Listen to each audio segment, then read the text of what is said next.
Well, hello everyone. Welcome to Trading a Smaller Account. My name is Barbara Armstrong. I am a coach and a senior manager with Schwab, and delighted that you are joining me to kick off your trading week.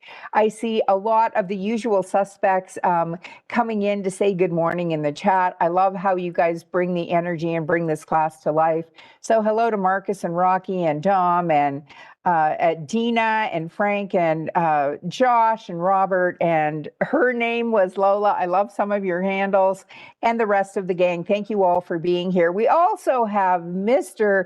Kevin Horner back with us today with a freshly tuned up elbow and a well-deserved week off to get, his elbow back in the game, so to speak. So we're glad to have him with us today. And what I want to talk about today is the thought process behind the trades that we place. So one of the things, that has come up in surveys, and I've gotten feedback on this before, that people really appreciate understanding kind of the thinking behind why you place a trade and when you choose to place the trade, and when you choose to get out. And so I really want to focus on that today and go through some of the mechanics that a trader might go through and how they might think about the market overall, and then how they might think about placing trades. So that's what we're going to focus on today. We're going to place a bunch of new example trades. On Friday, we focused on trade management. So today we're going to focus on, when to enter. Okay, so if you are not following Kevin and I on X, I don't know what you're waiting for. I have given you this explicit invitation many a time, but here we go again. My handle is Barbara Armstrong CS, Kevin's Kevin Horner CS. We're posting content there on a daily basis that we think you'll find informative and helpful, so feel free to check it out. We do a lot of options trades in this class, and know that options carry a high level of risk and aren't suitable for all investors. Also know that we use the Paper Money software application on the Thinkorswim desktop platform. It is a brilliant place to learn, to become familiar with the platform if you're using Paper Money, and to make sure you understand your trading strategy before you consider trading it in a live account. Know that there are some nuances and differences. The one that is most applicable to us today is that short option positions will never be assigned early, but in Paper Money, but that can happen in a live account. Have I seen it happen? Yes, I have. First time it kind of freaked me out because it was with a short put vertical on a very expensive stock. And then I just kind of took a deep breath and went, okay, now what do we do? So, when something happens you aren't expecting, start with taking a deep breath and then go back to your trading plan and your rules, and, you'll be, in good stead.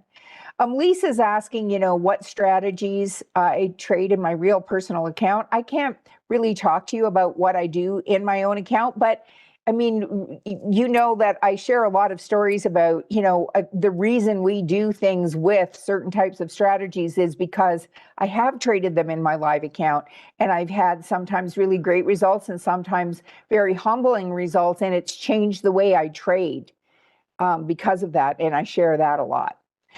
So Chris is asking how we define a small account. This account started out with 25,000 at the beginning of the year. And, we're now at, I don't know, between 32 and 33,000 in this Paper Money account. And, it's not the end of the year yet. Like, what the market giveth, the market can take it away, and the market can add to it too. It's just an example. And we'll reset it in January, first class in January. So we're going to do kind of a quick market overview. Kevin Horner does a really great class at the Market Open, Trader Talks, 4 days a week. So you'll want to check that out if you want a more in-depth overview. And it is a super popular class, and there's a reason for it. So I encourage you to check that out. We're going to play some new trades. We're doing a little less on the trade management today. And I want to encourage you, if you have never been to an in-person event, it's how I got involved in the world of trading, by going to a live event. And the next one is this Saturday in Anaheim. Be there, be square, the Saturday before Thanksgiving. You'll be thankful that you came. We'll have the coffee on in the morning. We'll provide breakfast, lunch, and a great reception at the end of the day. And so we'll feed both your body and your mind. And we're going from here's what's happening in global markets right down to here's what's happening with individual stocks and kind of everything in between. Okay. Then Houston, 2-day event, first day intro to options, first day intro to technical analysis, and then intro to options. And then the weekend before Christmas, an advanced options event. Yeah. And so if you're thinking of going, get signed up before they're full. And you can always register the day of, but you really don't want to leave it, to the last second. So again, we started out with actually this year, 25,000, our max position size if we're buying stock, 5,000. And I should update this because our max risk per trade is about 500. Sometimes, we're up in this account, we might go up to 550, but we're not going to go to 600 or 700. And this is kind of a guideline, that we treat as a rule. We don't go like, hey, we've been really crushing it, so we're now going to double our max trade, our max risk per trade. And why would we not double it? Why would we not double it? And we're focusing on the short to intermediate time frame. Well, let's come out to the monitor tab. Okay. So, how many positions do we have on right now? That's 1, 2, 3, 4, 5, 6, 7, 8, 9, 10, 11. We have 11 that are bullish right there. And then we've got 12, 13, 14, 15, 16. So let's say the market, all of a sudden, there was some international event and the market totally crashed. We have one bearish trade. I'm not going to count that. And we were risking, $1,000 per. That's 17,000. Like that would cut our account in half. Like that, and then you'd need to double it to, get back out of the ditch. So, if there was a catastrophic market event, you don't want to end up blowing up your account. And so we are very strict on position sizing, and you're going to see that as we go through this. And that's why. Okay, so let's look at the S&P. Oops, let's try that again. Cisco may be on the menu today, just a heads up. So S&P up 14% year to date. This is a 30-day moving average. It's been kind of flirting with it a little more frequently than it has over the last 6 months or so. This is a 6-month chart, but it looks like this 30-day moving average is has been doing its job. Now, some might say, well, how come you're not using a 50? You could put a 50-day moving average on this. Absolutely. But we tend to focus on shorter term trades. But the net of it is this index up 14%. And there's nothing to indicate that this uptrend is over yet. That could change tomorrow. And, the NASDAQ, which is our tech heavy index, no financials part of this index, it's up 18%. And it too, this 30-day moving average has been acting as a pretty decent support level. It came down below that. And I mean, one thing that some people may be looking at here is, whoops, let me change my drawing tool. Little bit of a pennant type pattern, perhaps setting up.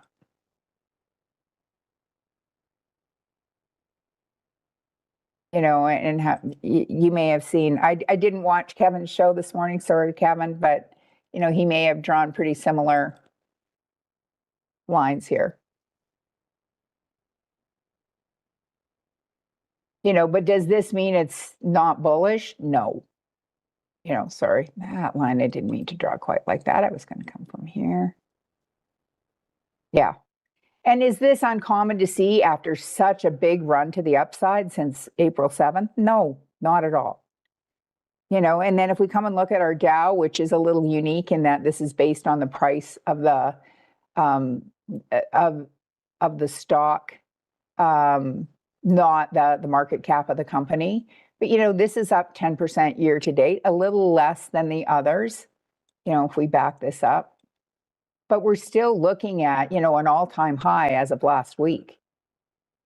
And it's come back down to a support level, and we've got this candle on the charts indicating that it may have found support. Now, for those of you who are, familiar with candles, we want to see confirmation in that. We want to see the candle tomorrow rise above that. Okay. And how about our small caps? Like this is in fourth place still. It's up a modest 7% year to date. But, it's come back to this 100-day moving average, and we've got this Harami pattern happening here. Could this be a bear flag setting up? It could. But, we'll just have to wait and see. This one is the one that looks the most troublesome of the four. But we don't trade a lot of small caps in this class. But, some might say, well, we look at the small caps because it's kind of like the canary in the coal mine. And we're sitting here around 20. Now, I had drawn these lines a month or so ago. I posted something on the VIX on a short video on X. And, they say if this is under 20, the market is feeling pretty confident and relatively stable. So it's kind of flirting with this 20 line. It's just above that now. And it's really in the higher end of the range of where it's been in the last 6 months. And so there's a little maybe more nervousness in the market. And as a trader, especially if you trade options, you might say, well, you know what? I can take advantage of that. Maybe I want to consider some selling strategies. And then you have to look at whether or not those selling strategies actually, work out. And then if we come here and we look at public watch lists and we come down to the S&P 500 sector indices, and I have customized this, and if you go to the trade management mini sessions and want to see how to customize it, I've just added a couple of scripts and a description because I don't know what S&P 500 number 30 means. But we can see that over the last 3 months, healthcare has been really strong. Energy, communications, and technology have been leading. Over the last 4 weeks, still healthcare. So you might want to look at, and energy, technology, and communications have all been strong. And so, these are things that we want to keep in mind. If you're saying, geez, I haven't looked at the market in a month and I'm just getting back into things. So, where do I start? But overall, if you're looking for sentiment in the market, still pretty bullish. And so if we come out and we look at a stock like AMAT, now AMAT just came with earnings. And you might say, well, wow, like look at, what a big bullish candle this is. But, what happened was it gapped down and then rallied ferociously. And this is where having stop losses over earnings can just be so annoying, because if you had a stop, say 3% below this, you likely got stopped out, and then the thing rallied and ended up on the day, which would have just totally frosted your petunias. But if we come and we look at live news on AMAT, what are we looking for? Well, did it beat on earnings? And we can hover over this, and it's like, okay, it came in at 217. The street was estimating 211. So it did beat on earnings. What do the analysts think about this? And it doesn't mean the analysts are right. But, JP Morgan upped their price target from 220 to 260, and it's currently trading at 230. Morgan Stanley lowered their price target to 252. Okay, well, that's interesting. Citigroup raised their price target to 250. Berenberg raised it from 240 to 265. So you have one lowering, and the rest of the gang seems to be raising it. TD Cowen from 250 to 260. So you can just kind of scan to get like an overall feel. Here you have Fubon went from 190 to 260. That's a pretty huge jump. But overall, it seems to be pretty upbeat. And so if you look at this, and you can go to the Analyze tab and you can look at some of these fundamentals also over the last 5 years. Have earnings been going up? Well, from 392 to 861. Now, does that mean for the next 5 years they're going to continue to go up? Not necessarily. But and sales per share, has that been going up? Well, it's not quite doubled, but it's gone from 1860 to 3259. And all of these seem to be moving up and to the right, which is a pretty healthy sign. But if we're looking at a short-term trade, you may not even go and look at that. Yeah. And John is saying, is that a technical term? Frosting my petunias? Yeah, it's one I've used a lot. I grew up in the north, like 250 miles north of Toronto. So in the spring, sometimes petunias come out early, and then you'll get a late frost, and it can just, it can frost your petunias, and then they're dead. Yeah, and this sometimes happens, you get nicked out when something gaps down. But if we look at this and we said, hey, if we're bullish on this, it hit 242 recently.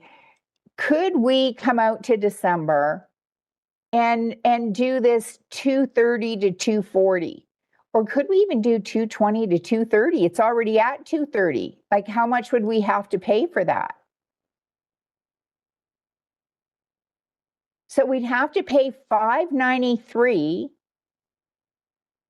How much could we make? Well, we could make 407. Now, our goal in this class is to make a 50% return. So if we took 593 times 1.5, then our target would be to get out when it reached 889. And so we're risking almost 600 here. So that's kind of high. We definitely don't want to go over 600, because how much could we lose? We could lose all of it. And this has gone up a bit since I first looked at it today. It's continued to rise, but this just has to stay basically where it is now. If it goes up, I mean, that's our expectation. Oh, now it's going up even more. So let's say we get in at 6, we'd get out at 9. And we're doing this, why? Because the tech sector's been strong, and this is a stock in the tech sector because it had a good earnings report. Analysts are bullish, and we see an opportunity. Now, with AMAT, could we also say, well, I don't really want to risk 600, so I'm going to come to December, but I don't have as much volume here. I have enough, and I have a decent enough bid-ask spread. But if I really want to be running where there's lots of volume, I'd want to stick with this one. Okay. But we could do one, and we can compare them. So single order, first trigger sequence, opposite order. I'm going to say, hey, when this hits $9, let's get out.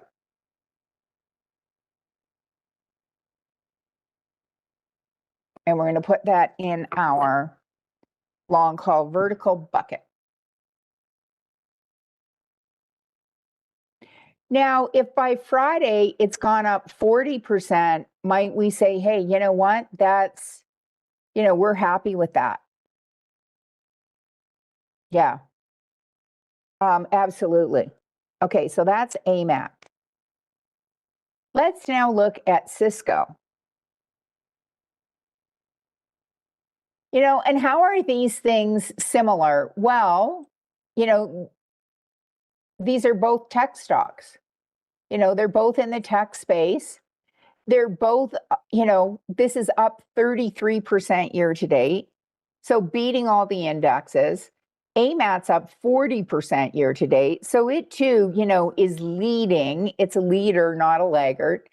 It too did well on earnings. The street was expecting 80 cents and it came in at $1. And so, what are the pundits or the analysts saying? Well, CICC raising from 78 to 84, and we have an all-time high here of 79.50. HSBC raising it from 69 to 74, which is what's really interesting to me is sometimes what a huge range there is. So one raised it to 74, Barclays to 76, Citigroup to 85, and Argus to 100. The one thing these all have in common, this one to 90, JP Morgan, is they're all raising their price targets. But they can't all be right, can they? They can be right if they're being bullish, but, it's, 274, the range from 74 to 100, I mean, that's pretty dramatic. But if they're all bullish, could we maybe be bullish? And so if we kind of look at this and say, okay, even though this gapped up, you're saying there might still be an opportunity for me to make some money. And if we did that long call vertical idea and said, hey, it's at 79.22, could we buy the 75 and sell the 80? So it only has to go up by 80 cents and stay there. And, we've got 29,000 contracts, 19,000 at the 80, over 10 million shares traded today. So if you go and look at the example trading plan, this is check, check, check. And we want the bid-ask spread to be less than 10%. So we've got, check, check, check, lots of volume. So if we come and we say, okay, we want to buy this vertical, and yet we're trying to be conservative, like we could pay less if we said, hey, we're really bullish, we're going to do the 80 and the 85. We'd pay less to get in, and, we could make ostensibly more. But if our goal is to make 50%, what's, maybe the easiest way, and it may not, sometimes the best laid plans go awry. So 317, if I multiply that by 1.5, well, that's 475. That's almost our max gain. So, if we wanted to be maybe a little more conservative, maybe we say, hey, we don't need to get, given that it's most of the way through, maybe we lower our target and make our target 25% instead. Because to make it 50%, we may have to stay in it longer and it could go up and then come back down again. And that's a reality too, right? And so let's put this one in with a 25% profit target. So then at 319 times 1.25, that would be 399. And so we're looking for half the profit, but if we can get it in a short amount of time, could we then place another trade? Sure. And how many of these are we going to do? We're going to do one, because we're risking $324. So $399, make that good till canceled, confirm and send, and long call vertical. Okay.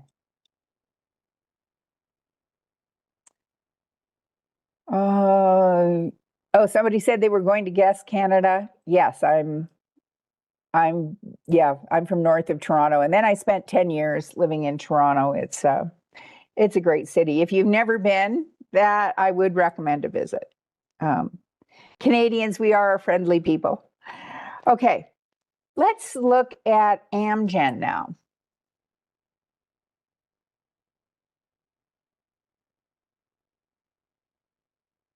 Okay. So John is saying, yeah, that one we looked at, it's costing us $6 for a potential $4 gain. Yes. So why would we place a trade like that? because it's already almost reached the target. And somebody else is saying like, well, why wouldn't we do like a put spread instead?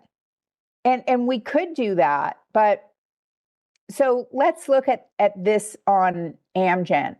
So with Amgen, I mean, this thing has been on a tear. And if we back the truck up a little bit and look at a 1 year on this, you know, we had it really like a huge panic pattern that started setting up in March, and it finally broke out for good at the beginning of November, and then it's really taken off.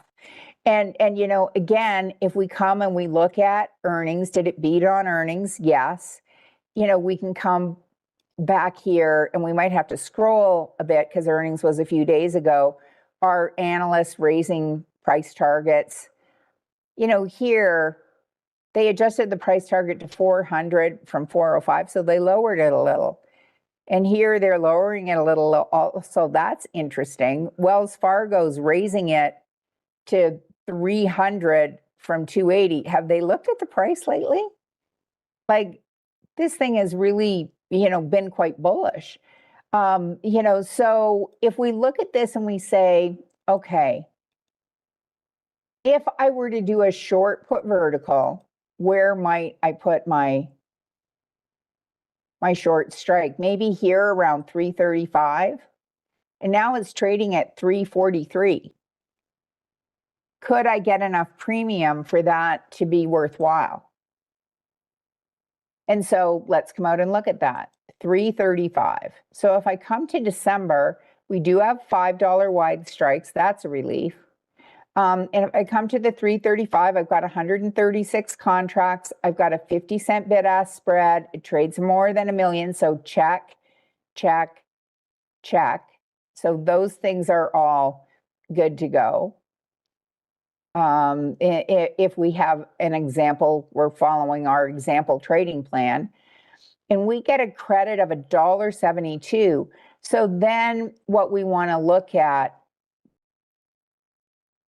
I'm going to add my little calculator here.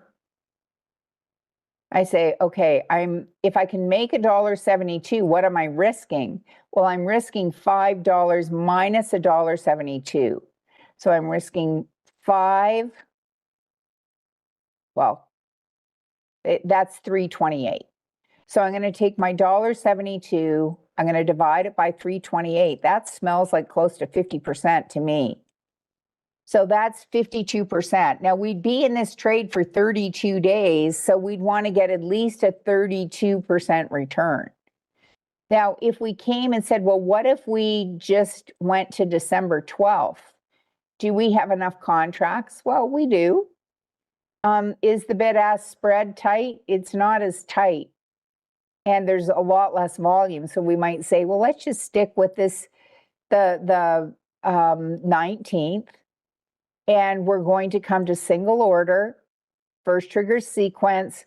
And our guideline in this, our target is to get out when we've got 80% of our max gain. Now, when we talk on Friday, if we're already up 50%, we have 50% of our max gain, might we just choose to take the money and run? Absolutely. This doesn't mean we have to stay in it, okay, right until the bitter end, until we get that 80%, and it's 80% or go home. Okay. This is weird. Okay, that's GTC now. Well, we want this one to fill today. Something's kind of glitchy. Okay, somebody's asking, you know, so this is our short put vertical. So we're risking 328 to be able to make 172. And this is fairly typical, where with a long call vertical, it tends to be closer to a 1-to-1 ratio, unless we're buying something that's already all the way through or almost all the way through. Okay. And so we can compare this to a long call vertical. Now, I'm just going to take a minute. Let's come up here. somebody asked where you can find these trading plans. And so if you are not subscribed to the Trader Talks channel, I encourage you to do so. There's a little button in the bottom right part of your screen, and you can just click that. There's, certainly no charge to join. And what will come up when you first get here is whatever's currently being taught or what's going to be up next. And then if you come to playlists and you scroll down, these are the trade management mini sessions.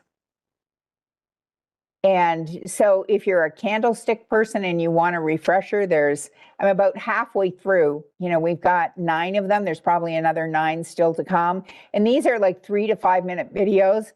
The ones in blue are the example trading plan. So here's an example trading plan for a short put vertical. Okay. So, and then here's an example trading plan for a long call vertical. And those are the 2 types of trades we've done. So the rule of thumb, risk reward for the short put vertical was, if we're in this for 25 days, we want to get at least a 25% return on our risk. And on the one we just put on, we're risking $328. So we wanted to get, and we're in for 32 days, so we want to get at least a 32% return. And it doesn't mean that you're going to make 1% a day on the trade. It's just a way of trying to create a more apples to apples like comparison between being in a trade for 25 days as opposed to 32 as opposed to 50. Okay. So, but good question. And the more of these you do, and a lot of people come to this class every week. So sometimes I whip through these pretty quickly. So please feel free to ask questions. Okay, so if we come back to our chart, and if you want to see this on the chart, what I often will do so that, as a class, when we're reviewing these, I'll say, okay, we've got a short put vertical at 335, 330, and is it December 25th? I don't remember the date. Let me grab my calendar. December 26th, I think, or that one was December 19th. And say, show it on the right. So now we can see that our goal is for Amgen to stay above. Our expectation is that it will stay above 335. Now, if we wanted to do, and we have the option of doing, or the choice of doing a $5 wide spread, maybe we could do 340, 345. And so if we look at this and we look at the 340, we've got 600 and 300 contracts. So, it trades more than 1 million shares. We've got lots of volume. We've got a 35-cent bid-ask spread, so we're good there. And if we look at buying a vertical, now this is more directional. It has to go up. And so here we're risking 258. How much can we make? Well, if you're math averse, just click the confirm and send button. It's 242 is what we can make. But we're saying, hey, we're happy with 50%. And, when somebody asked, if I trade this strategy, when I first started, I wanted the whole, if I could make $242 on this, I wanted every bit of it. And you know how often I got it? Almost never. It was so frustrating. And then I was watching another coach's class, and he said, we're up 50%, maybe we should take it. And I thought, what kind of wussy approach is that? And then, I started thinking, a 50% gain on a trade, we're going to be in for what? 30 days max? That's not too shabby. If you're, with the family at Thanksgiving and you say, can you believe this woman suggested I get out with a mere 50% return when I could have made close to 100? They'd be throwing the turkey leg at you, is my guess. And so if we're saying, okay, if we're happy with a 50% return, that'd be what, 380-ish? Let's get out our calculator, 258 times 1.5, 387. So we're leaving $113 a contract on the table. And are we cool with that? Yeah, totally cool. And if you're not, go for the 100%. You just might get it. But what I have found in doing a whole bunch of practice trades and stuff is that there's a likelihood that I could be up 50, 60, 70% and then come back down and give it all back. So when I get to 50, I take it. Yeah, Paul is saying, don't be greedy. When I was a kid, the expression was, don't be a greedy guts. So, I use all these stupid expressions, but so now it's at 248. So let's place it, while we can. Right click, opposite order. So then this would be 375-ish. We'll go for 375. Make this. If I do that, will it make both of them? Okay. Confirm and send. And I'll make sure that we get into these today. So long call vertical, and we're going to compare it to the short put vertical.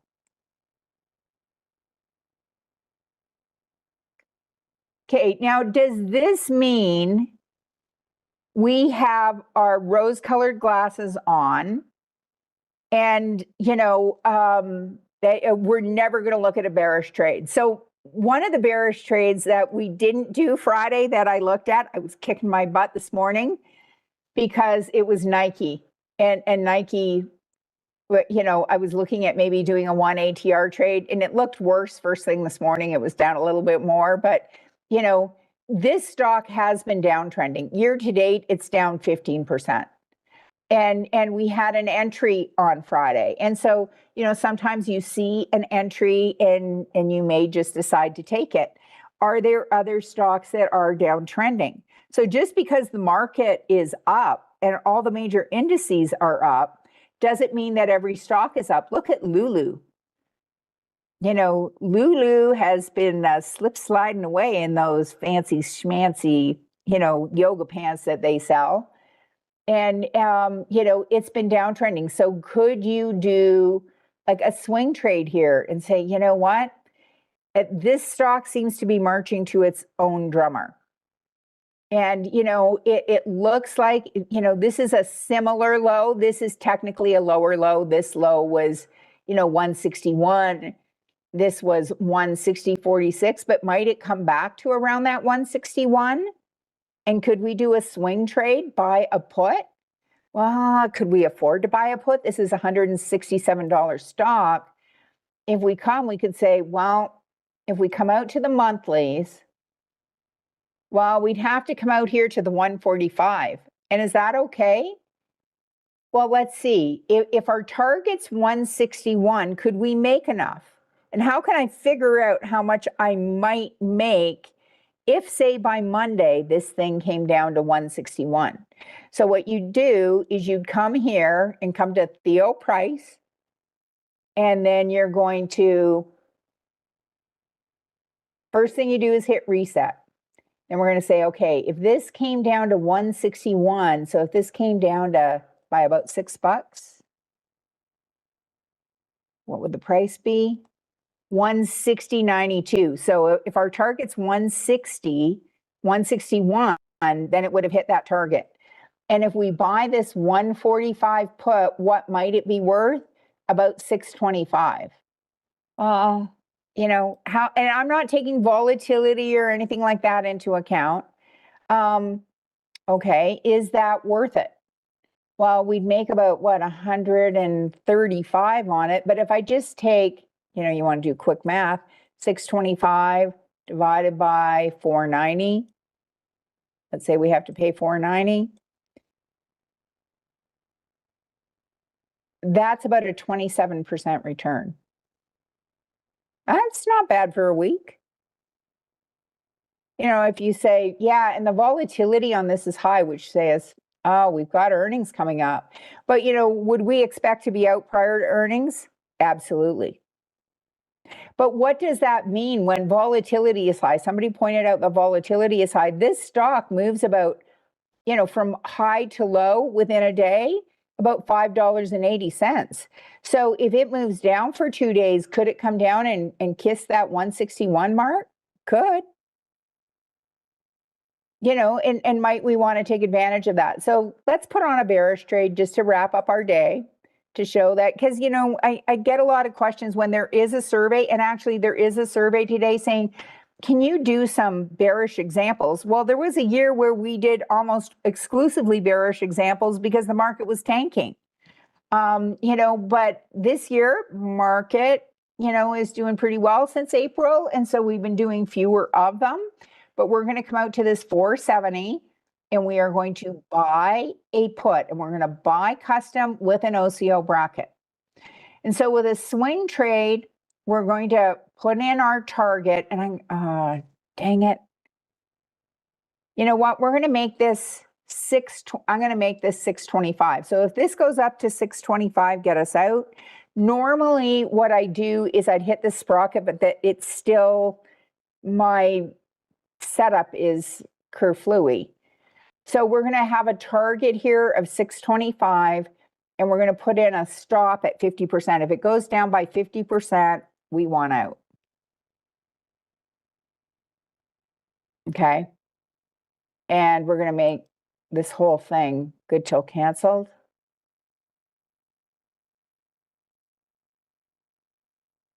And we're going to put this in our long put. And this is a swing target.